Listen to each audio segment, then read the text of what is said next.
Presiden Prabowo Subianto akan menyampaikan RAPBN 2027 di hadapan sidang paripurna DPR RI esok hari, Jumat 14 Agustus 2026. Salah satu yang kerap menjadi sorotan tiap tahunnya adalah postur anggaran pendidikan. Anggaran pendidikan 2026 sendiri mencapai 769,1 triliun rupiah. Angka ini tumbuh 21,3% dibandingkan outlook tahun anggaran sebelumnya. Tapi, perlu dicermati, di tahun 2026 ini, anggaran pendidikan turut menanggung beban salah satu program andalan Prabowo, yaitu Makan Bergizi Gratis alias MBG. Bahkan suntikan anggaran pendidikan paling besar dinikmati oleh Badan Gizi Nasional alias BGN, yang mengurus program MBG. Jika dibandingkan dengan program-program lainnya, maka porsi MBG juga lebih besar dibandingkan yang lainnya seperti renovasi sekolah, hingga sekolah rakyat, maupun sekolah unggul Garuda. Besarnya suntikan anggaran ke program MBG ini dipertanyakan, sampai-sampai digugat ke Mahkamah Konstitusi. Hasilnya, MBG tak boleh lagi mencaplok anggaran operasional penyelenggaraan pendidikan.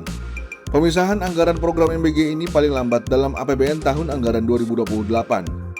Menanggapi ini, Menteri Sekretaris Negara Prasetyo Hadi menjelaskan, penyusunan RAPBN dan nota keuangan ini secara teknis sudah digelar sebelum MK membacakan amar putusannya.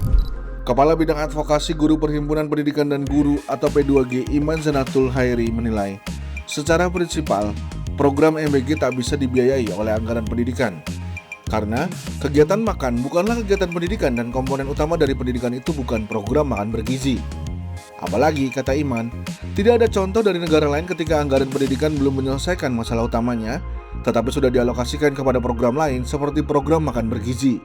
Mereka harus bisa menunjukkan bahwa mereka taat konstitusi, dan ini soal siapa yang malu dan tidak malu saja. Kalau di tahun anggaran 2027 MBG masih mengambil dari anggaran pendidikan, saya kira posisi moral pemerintah akan sangat jatuh. Senada, peneliti senior LPM FEUI, Tia Jasmina menyebut MBG tidak termasuk dalam kegiatan penyelenggaraan pendidikan nasional. Di sisi lain, Tia menyebut alokasi anggaran 20% sudah menanggung beban besar dengan mencakup ekosistem pendidikan nasional yang sangat luas, mulai dari PAUD sampai pendidikan tinggi, formal versus informal, hingga pendidikan umum versus kedinasan kementerian atau lembaga. Namun, Tia mewanti-wanti alokasi anggaran ini perlu dikawal, mengingat kebijakan sentralisasi pendidikan hingga political will dari eksekutif dan legislatif. Kita memang tidak bisa memilih salah satu antara kepentingan kesehatan ataupun pendidikan masyarakat.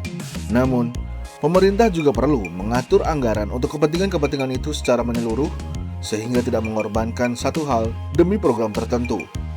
Well, menurut Sobat Bisnis, langkah apa yang harus diambil pemerintah untuk sektor pendidikan pada APBN tahun anggaran 2027 mendatang?